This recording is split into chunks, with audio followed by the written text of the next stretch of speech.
Sini semabuk pasar malam.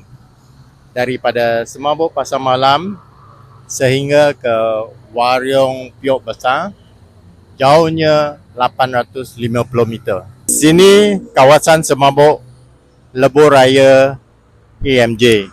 Di belakang saya, Pejabat Badan Perhubungan PAS Negeri Melaka. Warung Piok Besar ada kari kambing, roti canai dan capati, nasi lemak berlauk, lempeng kelapa, makanan panas, rendang maman dan makanan tengah hari. Pergi ke pasar membeli ikan. Ikan dimasak di dalam kuali. Warung Piok Besar, tempat makan. Perut kenyang, senanglah hati.